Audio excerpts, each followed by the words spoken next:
USS Autism is what the Atlanta would be if it survives Guadalcanal and receives heavy modernization in typical American fashion.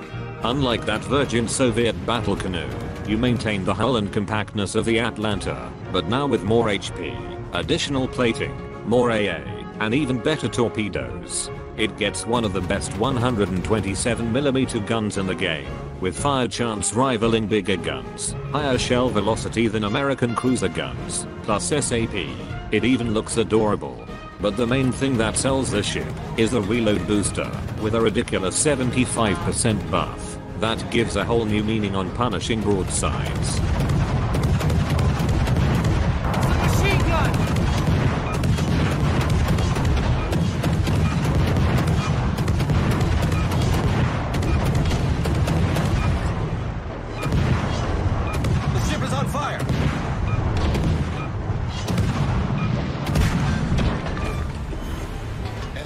Sunk. If you don't cream over that, then you're probably impotent. This gun barrel abuse is just as controversial as Alec Baldwin in A Completely Normal Day, giving you 15 seconds of American problem solving as you dump 700,000 HEDPM, or over 1 million with SAP, into some really stupid people, and you can do it every 2 minutes, as frequent as dumping torpedoes. So, why is it not appearing in every game? The problem with the ship is giving up all the things that actually mattered in game for a set of gimmicks that only works on specific conditions. The reload booster is cool, but when it's not active, it gets the lowest DPM out of all same caliber cruiser, comparable to large cruiser, and those ships have higher penetration and armor. But the Autism isn't a large cruiser, it's a destroyer with a citadel, stuck on Atlanta hull, with only mild increase in overall armor, and cannot withstand supercruiser AP. Oh, you can angle against them, sure. Now go parry this 460mm shells, you filthy casual, because it ignores your citadel roof, meaning all battleship with the smallest junk in the game can slap you from range. Even Smolensk doesn't have this problem. And because it has SAP instead of AP, means 36mm is the cap on how much armor it can penetrate, so it also cannot kill certain ships. It would be like meeting Stalingrad and giving it a rude gesture. That's how handicapped it is considering how prevalent large cruisers are. It can't even kill a completely broadside Maytard even with reload booster because it doesn't have AP. Mind you that it is still a cruiser. This is a glass cannon at its purest, most honest form, where your performance are decided by how good you are at utilizing the reload booster and being lucky. So, why bother? Why not spend your steel on incomparable instead?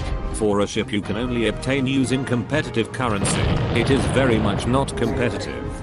But, perhaps you aren't those type of people who have a personality of a wet cardboard, plays the same ship over and over, busy jerking to purple statistics and plays Petro when tilted. From what we have seen, all of its quirks and features makes it much closer on being a destroyer instead of a cruiser. If you look at it that way, playing it like a destroyer would make a lot more sense. You must have patience, lots of patience, and refrain from actively shooting everything that moves like American cops. You wait until there is a clear sign that the enemy is committing on a push, common perpetrator being German battleships driven by Donetsk simps. You launch torpedoes, then load HE, and set them on fire. But do not use the reload booster yet. Only after they have repaired, you use it to absolutely set them on fire again. You get double the fun. If you manage to land torpedoes you launch earlier, these torpedoes are your only tool against ships that can't be killed with your guns. In fact, I would value them higher than the guns, as it often able to turn engagements in your favor, giving additional damage with floodings, catching people off guard, and clutch your way out of sticky situations.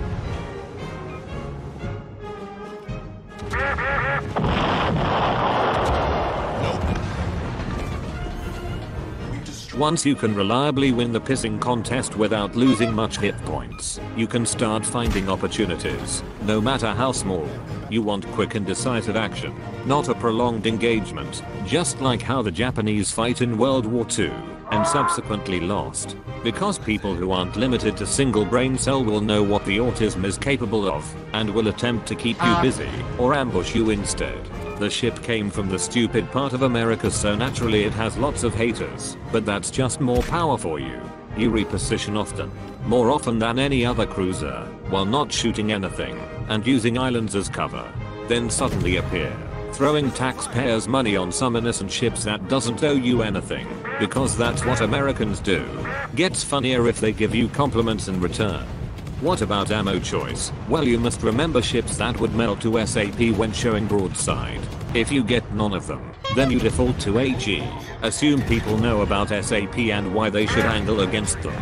But suicide hotline don't always work, and it won't be hard to notice. Torpedoes to port. Anti-aircraft gun crews are on full alert.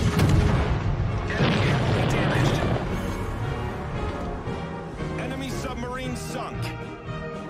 Feeling like a hillbilly, then you can rush, while showing flat broadside, eating only over pens because you have such narrow hull. Assuming you have HP to spare, it would be a fun sight to behold regardless of winning or losing, as you shrug off shells that could otherwise cancel you, making it look stronger than it actually is, just like America. But don't forget to identify who's shooting you, because you are still vulnerable to pot shots from range, and not all shells are created equal.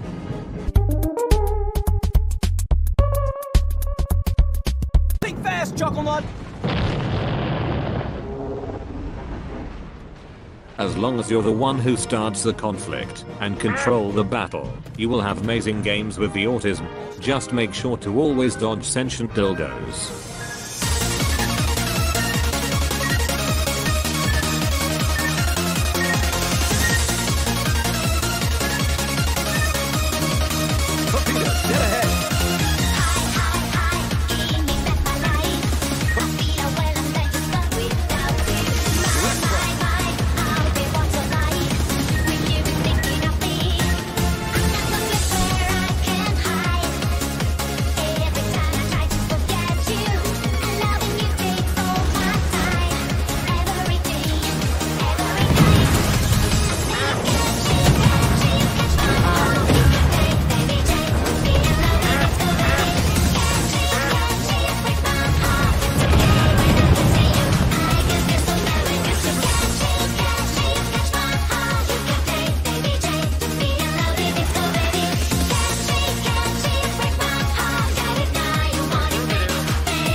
This is how you equip the resident cat girl.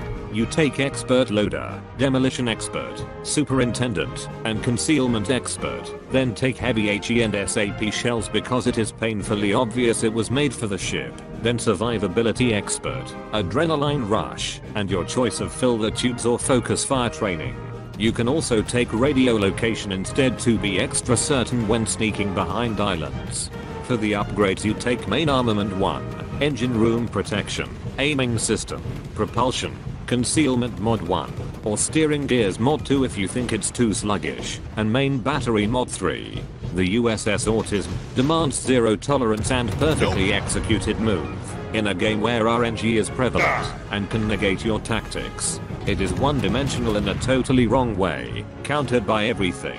Handicapped gun potential, overly reliant like millennials, and having a redundant role, all of which can only be remedied by brain power. There's a reason why Smolensk is now a rare sight, and that ship had it easier. This is why it's best to play in a division with a destroyer, having someone to compensate its weaknesses, but then again that applies to every ship, and requires your division mate to be a bitch for the entire match. It could be mistaken for slavery. If you want something more independent that does everything better, get the Colbert.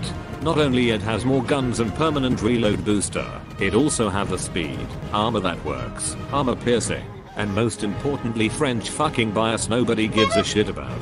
But why does logical reasoning matter when you can have 15 seconds of raging boner that will be noticed by everyone and spanks people when they least expect it? Being an American ship means it can never be in the wrong, as you can always talk your way out of any situation. Think of it as the anti-hero ship. You lose so much to gain that 15 seconds of primal desire, and you're betting 29,000 steel over it, so choose very wisely. At the end of the day, enjoy the game in your preferred way. Maybe carry the team once in a while, if you're in the mood.